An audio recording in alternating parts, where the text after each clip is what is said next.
प्रभु यीशु मसीह के मधुर और मीठे नाम में एक बार फिर से आप सबको जय मसीह की। परमेश्वर का हम एक बार फिर से बहुत बहुत धन्यवाद करते हैं कि परमेश्वर ने हमें फिर से अवसर दिया है कि हम उसके भवन में आकर उसकी महिमा स्तुति कर सकें, उसकी आराधना कर सकें। और ईस्टर के बाद आज का जो दिन है वो दूसरा संडे है, सेकंड संडे आफ्टर ईस्टर। और आज का जो थीम है प्रभु यीशु मसीह के पुनरुत्थान के गवाह, प्रभु यीशु मसीह के पुनरुत्थान के गवाह। और आज जो वचन के हिस्से हमारे सामने पढ़े गए, पहला कुरिन्थियों उसका 15वां अध्याय 1 से 11 और प्रेरितों के काम 3:11 से 18 आयत तक, और यूहन्ना 21:1 से लेकर 14 आयत तक हमने पढ़ा। और इन्हीं वचनों पर जो है आइए हम मनन करेंगे। उससे पहले हम प्रार्थना करें।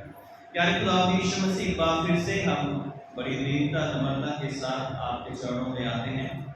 आपका धन्यवाद करते हैं कि आपने हमें अपना प्राण देकर छुड़ाया है। और प्रभु आज हम पुनरुत्थान के आनंद में हैं।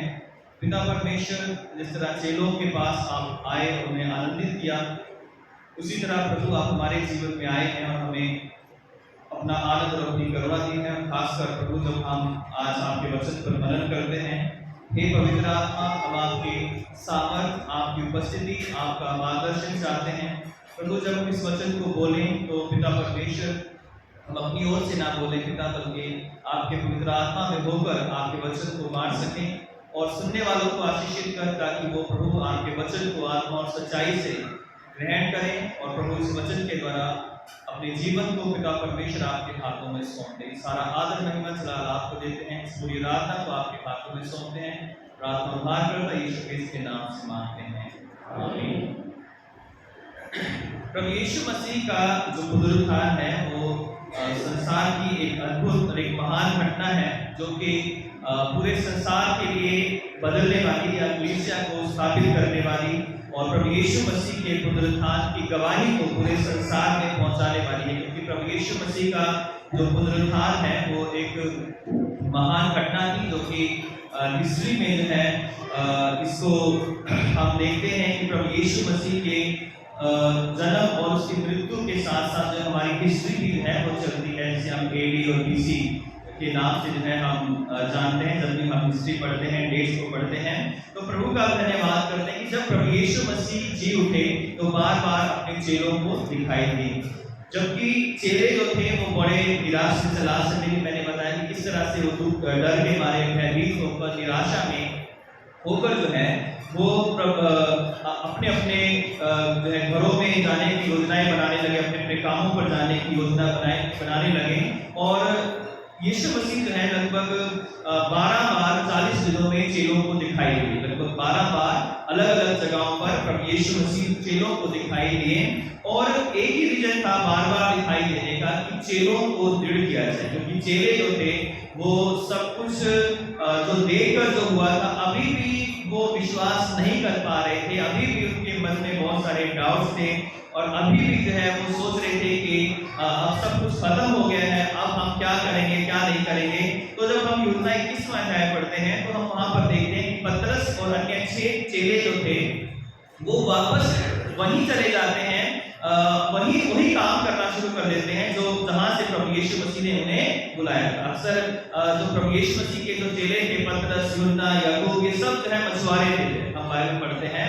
और ये मछुआरे जब प्रभु यीशु मसीह की मृत्यु हुई और उसके बाद पुनरुत्थान हुआ, जबकि इससे पहले 2 बार यीशु मसीह को दिखाई दे चुके थे, उसके बाद ही हम देखते हैं कि जो चेले थे वो अभी भी पूर्ण रीति से, उनको कंफ्यूजन था, उनको थोड़ा जो है डाउट था कि क्या सच में यीशु मसीह जी उठे हैं या नहीं जी उठे। अगर जी भी उठे हैं तो हमारा आगे क्या होगा, है ना, हम क्या करेंगे, कहाँ जाएंगे। उन्हें कोई कुछ उनको गाइडेंस नहीं थी या कोई उनको पक्का पता नहीं था कि अब हम क्या करेंगे। इसलिए उन्होंने सोचा कि चलो अब हम क्या करें, प्रभु तो मर गए हैं और चलो जी भी उठे हैं, तो वो तो अब क्या करेंगे। तो अब हम क्या करते हैं, वापस हम अपने उसी कामों पर चले जाते हैं जो जिन कामों को छोड़कर हम आए थे, वो मछली पकड़ने के लिए चले जाते हैं और लिखा हुआ है कि वो रात भर बहुत प्रयास करते रहे, लेकिन उन्होंने एक भी मछली नहीं पकड़ी है। उसके बाद यीशु मसीह उनके पास आए और आकर उन्हें कहा कि क्या तुम्हारे पास कुछ खाने के लिए भोजन है? तो उन्होंने कहा कि नहीं है। उन्होंने कहा कि चलो इस नदी में अंदर चलो और दाहिनी ओर जाल डालो। और उन्होंने जाल डाला तो बहुत सारी मछलियां जो है उस जाल में आई और उन्होंने दूसरी नाव पर जो लोग थे उनको भी इशारा किया कि आओ और आकर देखो जो है हमारी हेल्प करो जो है। और तब किसी ने कहा कि वो ना हो ये प्रभु यीशु मसीह है। जब ये बात पतरस को पता चली कि यीशु ही है, जबकि यीशु जिनके साथ है, तो वो पानी में कूद गया। लिखा है कि वो जो है नंगा था, इसलिए पानी के अंदर चला गया। तो उसके बाद उन मछलियों को बाहर निकाला गया। लिखा है कि 153 बड़ी मछलियां थी, बहुत बड़ी बड़ी मछलियां, और उसकी वजह से जो जाल जो था वो फटने पर था। फिर भी जो है जाल को खींचा गया और वो जाल नहीं फटा जो है, क्योंकि प्रभु यीशु मसीह वहां पर उनके साथ थे जो है। उस प्रकार उन्होंने भोजन किया।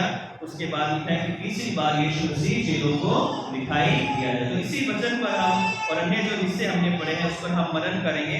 तो यहाँ पर जब हम देखते हैं कि चेले जो थे वो वापस अपने कामों में चले गए, तो हम देखते हैं कि शिष्य जो थे वो वापस अपने उन्हीं कामों में चले गए, अपनी पुरानी जिंदगी में चले गए, जिस जिंदगी को वो छोड़कर आए थे। यूहन्ना में जो हम देखते हैं कि 7 चेले थे, जिसमें पतरस, यूहन्ना, याकूब है, नथानियल और 2 लोगों के थोमा जो है, 2 लोगों के नाम नहीं बताए गए, लेकिन वो 7 चेले थे। यानी आधे से ज्यादा जो चेले थे जो है वो उसी काम पर लौट गए जहां से प्रभु यीशु मसीह ने बुलाया था। अक्सर हम पतरस को देखते हैं बाइबल के अंदर सुसमाचारों में कि पतरस जो था एक तरह से वो सारे चेलों का लीडर था, और अक्सर जब भी यीशु मसीह कुछ पूछते थे तो पतरस ही हमेशा जवाब देते थे। और कई बार उसकी वजह से उनको डांट भी खानी पड़ती थी कि वो कई बार इमोशनल होकर जो है यीशु मसीह को भी कई बार वो झिड़कने लग जाते थे कि ऐसा नहीं होगा, जब यीशु मसीह ने अपनी मृत्यु के बारे में घोषणा की थी। तो यहाँ पर भी पतरस की लीडरशिप में, पतरस की अगुवाई में जो चेले थे वो जाकर मछली पकड़ने के लिए चले गए। और पतरस जो था वो अपने आप को माफ कर नहीं पा रहा था। उसको कितनी बार प्रभु यीशु मसीह ने कहा कि तुम्हें शांति मिले, फिर भी पतरस बड़ा दुखी था, निराश था। पतरस जो है वो अपने जीवन में जो है निराश था, क्योंकि उसने 3 बार प्रभु यीशु मसीह का इनकार किया था। वो बात उसके मन से वो निकाल नहीं पा रहा था। वो क्या सोच रहा होगा कि शायद मैं कैसे प्रभु का सामना करूं, कैसे मैं प्रभु का काम करूं, मैंने तो प्रभु को धोखा दिया है। मैंने तो ये कहा था कि मैं प्राण देने तक तेरे साथ रहूंगा, लेकिन मैंने तो जो है अपने प्रभु को धोखा दिया। इस बात से वो बहुत ही निराश था, दुखी था, और वो सोचता था कि अब जो है मेरे जीवन में आगे कुछ नहीं है सिवाय इसके कि मैं मछलियों को पकड़ूं जाए, दोबारा अपना काम करूं जाए। और अगर हम लूका उसका 5वां अध्याय पढ़ते, जब प्रभु यीशु मसीह ने पतरस को बुलाहट दी तब भी वो मछलियां ही पकड़ रहा है। और लिखा हुआ है तब भी जो है उसने रात भर जाल डाला था, तब भी उसे कुछ पकड़ में उसके नहीं आया। और तब यीशु मसीह ने कहा था कि जब बहुत सारी मछलियां तब आई थी उसके जाल में, तब यीशु मसीह ने कहा था कि मैं तुझे जीवित मनुष्यों का पकड़ने वाला बनाऊंगा, है ना। आज भी हम देखते हैं कि पतरस वहीं पर है, जिस पॉइंट से उसने शुरू किया था उसी पॉइंट पे वो दोबारा है, और वहां से जो है वो मछलियां पकड़ रहा है, लेकिन आज भी उसके जाल में कोई मछली नहीं आ रही। तो यहाँ पर एक चीज हम सीख सकते हैं कि जब तक प्रभु यीशु मसीह हमारी नाव में नहीं है, जब तक प्रभु यीशु मसीह हमारे जीवन रूपी नाव में नहीं है, हम कितनी भी कोशिशें कर लें, कितने भी हम अपने प्रयास कर लें, तब तक हमारे जीवन में मुक्ति, शांति और तरक्की जो है वो नहीं आ सकती है। पतरस जो था उसने स्टार्ट किया, साथ रहा, लेकिन अंत में वो वहीं पहुंच गया जहां पर उसको नहीं होना चाहिए था। कई बार हम भी प्रभु यीशु मसीह के कामों के लिए, गवाही के लिए, सेवा के लिए बहुत अच्छा स्टार्ट करते हैं, और उसके साथ चलने के लिए, उसके वचन को पढ़ने के लिए, प्रार्थना करने के लिए हम अपने घर में, परिवार में नियमों को बनाते हैं, हम चर्च आने के प्रतिज्ञाएं करते हैं, हम बपतिस्मा लेते हैं, हम कंफर्मेशन देते हैं। लेकिन उसके बाद कई बार ऐसा समय आता है कि हम वहीं पहुंच जाते हैं जहां से हमने शुरुआत की थी। जिस गलती में, जिस पाप में, जिस गुनाह में हम डूबे हुए थे, घूम फिर कर जो हम वहीं पर चले जाते हैं। उसका कारण ये होता है कि हमें प्रभु के ऊपर पूर्ण विश्वास नहीं होता, हमें संदेह होता है। जैसे पतरस को, चेलों को संदेह था कि यीशु मसीह जी उठे हैं, अगर जी भी उठे हैं तो अब हम क्या करें, हमें अपनी लाइफ में कोई पता नहीं कि हम क्या करेंगे। तो पीछे उसी काम में चले जाओ जहां से हमने शुरुआत की है। बहुत सारे मसीह लोग भी ऐसे करते हैं, जब वो प्रभु को ग्रहण करते हैं, बपतिस्मा लेते हैं, लेकिन समय आता है या कोई परेशानी या कोई जीवन में बीमारी या निराशा आती है तो वहीं चले जाते हैं जहां से उन्होंने शुरुआत की थी। ऐसे में प्रभु यीशु मसीह के बिना पतरस तब भी खाली था और प्रभु यीशु मसीह के बिना आज भी पतरस क्या है, खाली था। उसी तरह हम भी अगर हमारे घर में, हमारे परिवार में, हमारी कलीसिया में, हमारे बिजनेस में, हमारे नौकरी में प्रभु यीशु मसीह का अनुग्रह, उसका हाथ, उसकी उपस्थिति अगर हमारे अंदर नहीं, हमारे साथ नहीं है, तो तब भी हम जैसे हमने शुरुआत की तब भी हम वैसे ही होंगे और कई सालों के बाद भी हम वैसे ही होंगे। बहुत सारे लोग कहते हैं कि हम बहुत मेहनत करते हैं, बहुत कमाई करते हैं, लेकिन हमारे घर में बरकत नहीं है, हमारे घर में कोई आशीष नहीं है। रीजन ये कि कई बार हम अपनी कोशिशें करते हैं, बहुत मेहनत करते हैं, लेकिन हम प्रभु यीशु मसीह को अपने साथ लेना नहीं चाहते। उसके अनुग्रह को, उसकी जो प्रेजेंस है उसको हम मांगते नहीं कि वो हमारे साथ रह जाए। और हम अपनी बुद्धि, अपने ज्ञान से चाहते हैं कि हम जो कर रहे हैं वही सही है। कई बार हम बार विफल होते हैं क्योंकि हम परमेश्वर की ओर ताकते नहीं हैं। और इसलिए यदि हम जीवन में सफल होना चाहते हैं, यदि हम जीवन में कंटिन्यूअसली आगे बढ़ना चाहते हैं, तो हमें अपने प्रभु के साथ, अपने जीवन रूपी नाव में अपने प्रभु को साथ लेना बहुत ही जरूरी है। और जब पतरस जो था वो मछली पकड़ रहा था, सब कुछ उसके नाव में कुछ भी नहीं था, उसके हाथ खाली थे, तो लिखा हुआ है कि भोर होते ही यीशु किनारे पर आया और चेलों ने उसे नहीं पहचाना है। और प्रभु यीशु मसीह बार उन्हें दिखाई दे रहे थे, बार उन पर प्रकट हो रहे थे, लेकिन उसके बावजूद भी चेले प्रभु यीशु मसीह को पहचान नहीं पा रहे थे। आज भी बार प्रभु यीशु मसीह हमें चेतावनी देते हैं, बार हमें वचन के द्वारा समझाते हैं, सिखाते हैं, लेकिन कई बार हम सुनकर भी प्रभु के वचनों को मानते नहीं है, हम उसे पहचानते नहीं। हम सोचते हैं कि यीशु मसीह ने हमें छोड़ दिया है या यीशु मसीह हमें देख नहीं रहे हैं, और हम इस बात को भूल जाते हैं कि परमेश्वर हमारे साथ सदा था, है और हमेशा रहेगा। उसका ये वायदा है कि मैं तुम्हें कभी अनाथ नहीं छोड़ूंगा। हम भूल जाते हैं कि परमेश्वर हमारे साथ है, इसलिए हम निराशा में डूब जाते हैं, हम दुख में डूब जाते हैं, और इसी वजह से हम अपने उन्हीं बुरे कामों में या गलत कामों में या उन्हीं कामों से जहां से प्रभु ने हमें आवाज दी थी, जहां से हमें बुलाया था, वहीं हम चले जाते हैं। यदि हम झूठ बोलते थे, हम नशे करते थे, हम गालियां देते थे, हम बुरे लोगों के बारे में योजनाएं बनाते थे, हम उसी कामों में वापस लग जाते हैं, क्योंकि हमें प्रभु पर विश्वास नहीं। और इस तरह से चेलों को भी ये विश्वास नहीं था कि यीशु मसीह सच में उनके साथ है या नहीं है। उसके बाद प्रभु यीशु मसीह ने उन्हें प्रमाण देने के लिए उनके ऊपर अपने आप को प्रकट किया और कहा कि नाव के दाहिनी ओर जाल डालो। और लिखा है कि जब डालोगे तो पाओगे, तब उन्होंने जाल डाला और अब मछलियों की बहुतायत के कारण उसे खींच ना सके। एक लाइफ जहां पर यीशु मसीह नहीं है, उनके साथ नहीं है, उन्होंने सोच लिया कि यीशु मसीह हमारे साथ नहीं है, तब खाली हाथ है। दूसरे जो लाइफ है जहां पर यीशु मसीह हमारे साथ है, वही नाव थी, वही जाल था, वही झील थी, वही पकड़ने वाले लोग थे। बदला क्या? सिर्फ एक व्यक्ति वहां पर बदला, वो कौन था? प्रभु यीशु मसीह। हमारे पास बहुत सारे संसाधन हो सकते हैं, सब कुछ हो सकता है, लेकिन अगर एक परमेश्वर, एक प्रभु यीशु मसीह हमारी जिंदगी में आ जाए तो सब कुछ वही होगा। अगर यीशु मसीह हमारी जिंदगी में आ जाए तो हमारी जिंदगी क्या हो जाएगी? बदल जाएगी।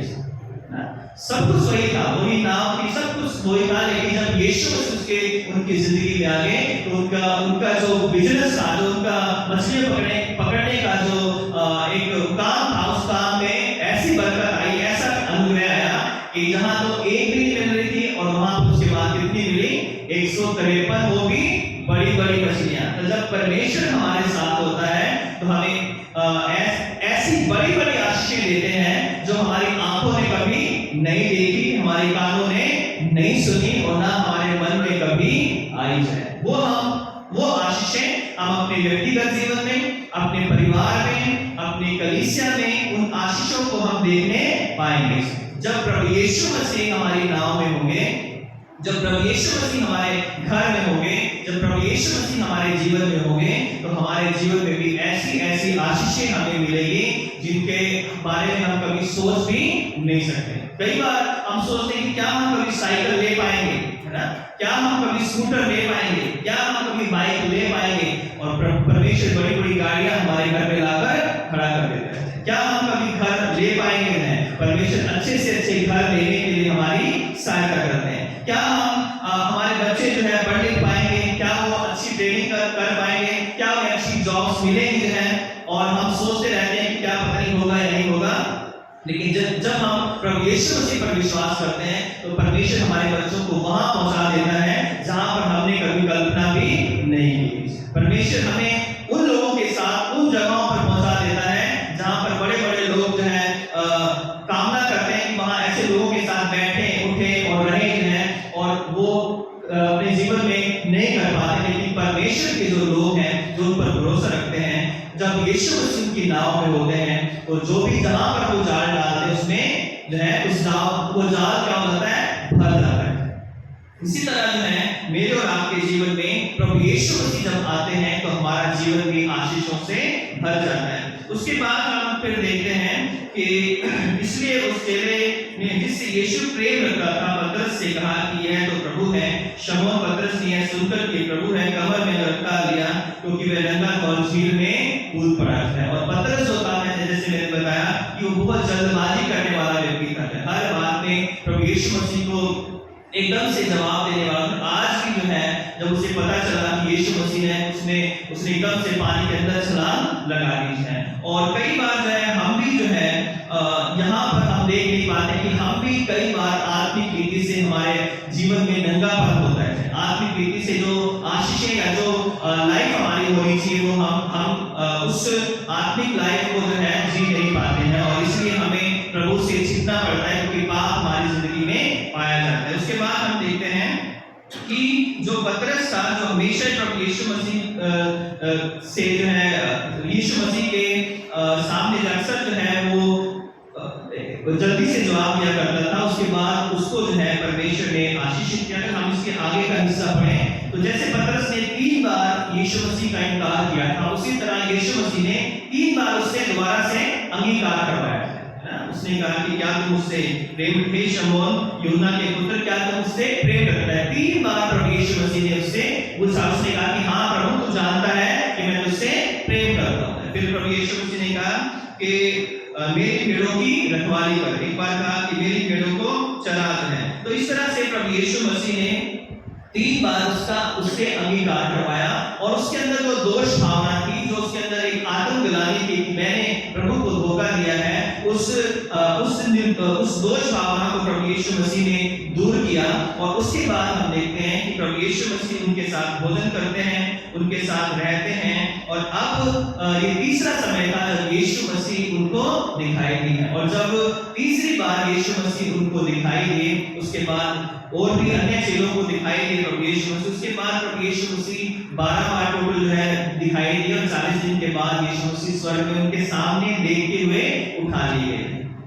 यहाँ पर प्रभु यीशु मसीह के जो गवाह थे, जी उठने के गवाह पतरस और चेले जो उनमें थे, उसके बाद अन्य जो लोग थे यहाँ पे पहला ग्रंथों उसके 15वें अध्याय में लिस्ट दी गई है पौलुस के द्वारा कि किन लोगों को प्रभु यीशु मसीह दिखाई दे है। और उसके बाद पौलुस कहता है कि लास्ट में मुझे भी दिखाई दिए, जो कि अधूरे समय का जन्मा हुआ है। तो यहाँ पर हम देखते हैं कि प्रभु यीशु मसीह का जो प्रभाव था वो चेलों के जीवन के अंदर एक बहुत बड़ा परिवर्तन लेकर आया। 2 चीजें, एक तो उसका जी उठना, उसके बाद जो पवित्र आत्मा की सामर्थ की जो उद्घोषणा प्रभु यीशु मसीह ने की थी कि मेरे बाद सत्य का आत्मा आएगा।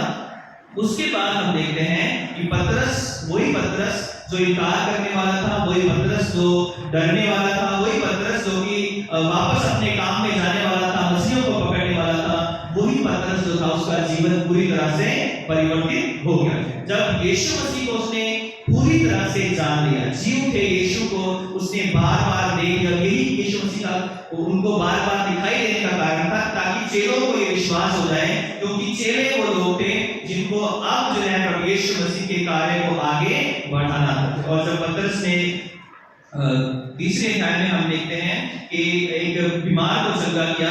उसके बाद हम देखते हैं कि जब उस बीमार को चंगा होने के बाद जब बड़ी भीड़ उनके साथ आई तो उन्होंने यही कहा कि हमारी सामर्थ से नहीं बल्कि प्रभु यीशु मसीह की सामर्थ से इस बीमार को चंगाई मिली है। और उसके बाद उसने पश्चाताप करने का आह्वान दिया। उसके बाद हम तीसरा, चौथा, पांचवां अध्याय, 12वें अध्याय तक हम पढ़ते हैं पतरस के कामों के बारे में, उसकी सेवा के बारे में प्रेरितों के काम में बताया गया है। तो वो पतरस जो डरने वाला था, अब वो इस्राएलियों को कहता है कि हे इस्राएलियों, तुमने जो है उस प्रभु यीशु को जो निर्दोष था उसे क्रूस पर चढ़ाकर मार दिया है ना।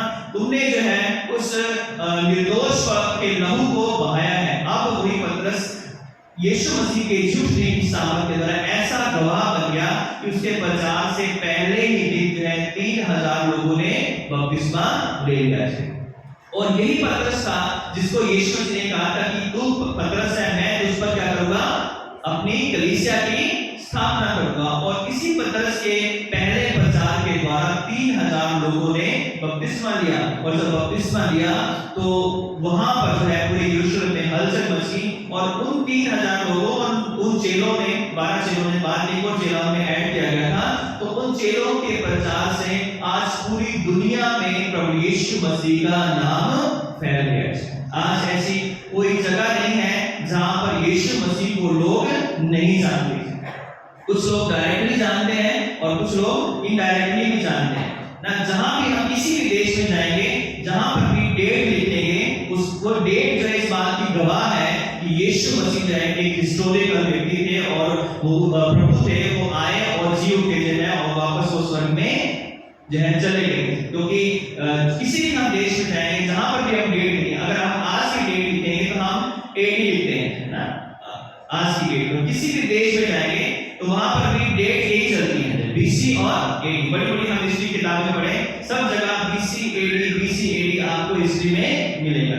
आज की डेट भी जब हम 2022 में हम क्यों हैं ना, इसने कैसे डिवाइड किया हिस्ट्री को है, प्रभु यीशु मसीह के पुनरुत्थान ने, यीशु मसीह के जन्म ने जो है हिस्ट्री को डिवाइड कर दिया। यीशु मसीह के जन्म से पहले की घटनाएं बीसी में आती हैं, बिफोर क्राइस्ट है, और उसके बाद की घटनाएं जो है वो एडी में हमने काउंट करते हैं। तो आज की जो जिस दिन भी हम इस दुनिया में नई आंखें खोलते हैं, सुबह होती है, तो हम प्रभु यीशु मसीह के उस दिन को याद करते हैं जिस दिन वो पैदा हुए, जिस दिन वो जी उठे।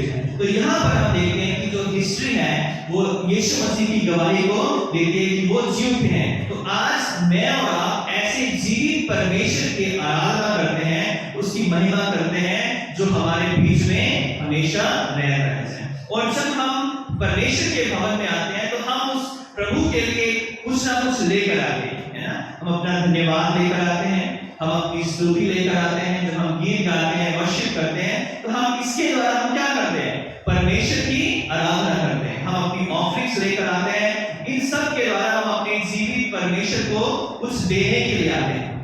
लेकिन साथ ही साथ हम उस यहाँ से कुछ लेके भी जाते हैं।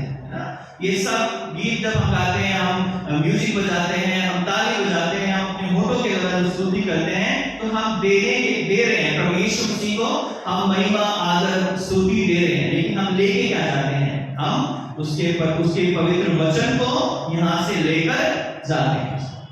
जब हम वचन को सुनते हैं तो इसलिए हम वचन को सुनते हैं ताकि हम उस वचन को ग्रहण करें, अपने जीवन में उसे उतार लें, और उस वचन के द्वारा आने वाला जो हफ्ता होता है, आने वाला जो सप्ताह होता है, उसके अंदर उस वचन को हम मनन कर सकें और उस वचन के द्वारा अपने जीवन में बातों को लागू कर सकें। क्योंकि जीवन को बदलने वाली जो सामर्थ्य है वो वचन है। अगर हम हिस्ट्री उठाकर देखें, जहां पर वचन गया है, बाइबल जहां पर गई है, वहां पर देश के देश बदले हैं, लोगों के जीवन बदले हैं। जो हत्यारे थे, चोर थे, डाकू थे, वचन के द्वारा उनके जीवन बदल गए थे। उसी तरह जब हम वचन को सुनते हैं, जब वचन को ग्रहण करते हैं, तो वचन भी हमारे जीवनों को बदलता है। कुछ लोग कहते हैं कि अरे ये तो हम सुनते रहते हैं, पास्टर काम तो सुनाना है। कुछ लोग बाहर वचन ही सुनते रहे, बाहर पेड़ के नीचे बैठ जाएंगे, सामने बैठ जाएंगे, जबकि जगह होती है, तो जगह नहीं होती तो चलो मजबूरी है ना। अगर हम चर्च में आए हैं, हम वचन ही सुन रहे हैं, तो हमारे चर्च में आने का कोई फायदा नहीं है। सिर्फ आप चर्च में ना ही आओ, क्योंकि वचन किसी इंसान का नहीं है। अगर चर्च में आके हमने परमेश्वर के वचन को नहीं लिया जो जीवन बदलने वाला है, जो शांति, मुक्ति और परमेश्वर खुद उसका यीशु मसीह का गवाह है ये वचन जो है, क्योंकि लिखा है कि आदि में वचन था, वचन परमेश्वर के साथ था और वचन ही परमेश्वर था। तो जब हम प्रभु के भवन में आए हैं तो हम क्या करने के लिए आए हैं, है ना? तो हम देने के लिए आए हैं, हमने आराधना की, महिमा की, स्तुति की, लेकिन जब वचन का प्रचार हुआ तो उठकर बाहर चले गए, है ना? तो आप किसका अनादर कर रहे हो? पास्टर का, कलीसिया का, अपने साथ वाले बेंच में बैठे हुए लोगों का, या उन्हें जगह दे रहे हो कि आप बैठ जाओ, थोड़ा खुले हो गए हैं, मैं चला जाता हूँ? किसका आदर निरादर कर रहे हैं? अगर हम प्रभु के वचन को नहीं सुनते हैं और अपने कानों को बंद कर लेते हैं तो आप उस प्रभु के वचन यानी प्रभु यीशु मसीह का अनादर कर रहे हो, जब आप उसके वचन का अनादर कर रहे हो। इसलिए जो है प्रभु यीशु मसीह का जो वचन जब फैला, पतरस ने प्रभु यीशु मसीह के वचन का प्रचार किया कि वो मारा गया, गाड़ा गया, हमारे लिए जी उठा, फिर से आने वाला। पौलुस ने प्रभु यीशु मसीह के वचन का प्रचार किया। थोमा जब वो भारत गया उसने यीशु मसीह के वचन का प्रचार किया। बाकी चेले जहां भी गए दुनिया में, आज भी जहां भी प्रभु के लोग सच्चे सच्चाई से काम कर रहे हैं, वो प्रभु के वचन को खराई और सच्चाई से लोगों को बता रहे हैं। अगर हम अपने कान बंद कर लेंगे तो हम ये ना सोचें कि हम ज्यादा समझदार हैं ना, हम ये ना सोचें कि हम बड़े बुद्धिमान हैं, यानी हमने तो दाऊद पुत्र की कहानी सुन रखी है, हमने पतरस की कहानी सुन रखी है, हमें जरूरत नहीं है। प्रभु को हिसाब देना पड़ेगा। यिर्मयाह में लिखा हुआ है कि तू इनके लिए जो है मधुर गीत गाने वाला सा ठहरा है, लेकिन फिर भी अगर ये सुने या ना सुने तो अपना काम करता रहे और उन्हें परमेश्वर का वचन बताता है। अगर तू ना बताएगा तो मैं इनके पापों का बदला तुझसे लूंगा। अगर तू बता देगा कि ये सही है और ये गलत है तो मैं उनके पापों का बदला, अगर वो नहीं मन फिराएंगे तो मैं उनसे लूंगा जिन्होंने वचन सुनकर उस पर विश्वास नहीं किया। तो प्रभु यीशु मसीह की कलीसिया का जो निर्माण है पवित्र आत्मा की सामर्थ के द्वारा, चेलों की गवाही के द्वारा, वचन के प्रचार के द्वारा हुआ है। आज अगर कोई नया विश्वासी हमारे जीवन में आता है तो वचन की सामर्थ के द्वारा, वचन उसके जीवन में काम करता है, तभी वो हमारे साथ वो जुड़ता है। अगर वचन उसके जीवन में काम ना करे, आप उसे कितने ही कुछ बाकी चीजें बताते रहना, स्टोरी सुनाते रहना, जब तक वचन उसकी जिंदगी में काम नहीं करेगा उसका जीवन कभी बदलेगा नहीं है। इसलिए मैं और आप आज यीशु मसीह के गवाह हैं। जैसे चेले प्रभु यीशु मसीह के गवाह थे, उन्होंने उस वचन को पूरे संसार में फैला दिया। आज बेशक हम पूरे संसार में नहीं फैला सके, लेकिन जहां पर हम फैला सकते हैं कम से कम वहां तो हम बताएंगे। जहां पर हमें मौका मिलता है, वो हमारे साथ कोई भाई हो सकता है, कोई बहन हो सकती है जो हमारे साथ वर्किंग है, हमारे पड़ोस में कोई हो सकता है, कोई दुख बीमारी में हो सकता है, उसको हम प्रभु का वचन बता सकते हो। कह सकते हैं कि आप यीशु मसीह पर विश्वास करो तो आपका जीवन बदल जाएगा। अपने जीवन रूपी नाव में यीशु मसीह को बिठा लो तो आपकी जिंदगी बदल जाएगी। अगर यीशु मसीह हमारे साथ नहीं होंगे तो हम खाली हाथ जो है पतरस की तरह शुरू में भी खाली हाथ होंगे और उसके साथ कितने कई साल उसके साथ रहने के बावजूद भी हम क्या होंगे, खाली हाथ होंगे। लेकिन जब यीशु मसीह हमारी जिंदगी में आएगा, उसका वचन हम ग्रहण करेंगे, उसके वचन को हम मानेंगे, उससे प्यार करेंगे, तो उसके वचन के द्वारा हमारा जीवन बदलेगा और हम प्रभु यीशु मसीह के गवाह बन जाएंगे। हम उसके लोगों को उसके बारे में बताने वाले बन जाएंगे। तो आज हम जब किसी डॉक्टर के पास जाते हैं, उससे हमें अच्छे ट्रीटमेंट मिलता है, हम ठीक हो जाते हैं, तो हम 100 लोगों को बताते हैं कि नहीं वो डॉक्टर बहुत ही अच्छे हैं, ये तुम्हारी प्रॉब्लम है, अच्छा वहां जाओ वो तुम्हें ठीक कर देगा। उसी तरह हमारा प्रभु जो है वो हमारी आत्मा को चंगा करने वाला है, हमारे पापों को चंगा करने वाला परमेश्वर है, हमारे पापों को क्षमा करने वाला परमेश्वर है। उसी तरह यीशु मसीह के बारे में भी मुझे और आपको जहां पर मौका मिले, जब भी मैं ये नहीं कह रहा कि हम बार-बार जाकर लोगों को एक बात बताते रहे हैं, जहां पर भी मौका मिले मैं कह रहा हूं कि अवसर को जाने ना दें। जहां आपको लगता है कि सही समय आप वचन को बोल सकते हो, वचन के बीच को बोल दो, उसको फलवंत करना आपका काम नहीं नहीं है। उसको फलवंत करना परमेश्वर का काम है, जो बीज के अंदर जीवन को डालने वाला है। तो आज मुझे और आपको प्रभु ने चुना है, अपने गवाह बनाया है। जिस तरह पतरस और अन्य चेले जब तक यीशु मसीह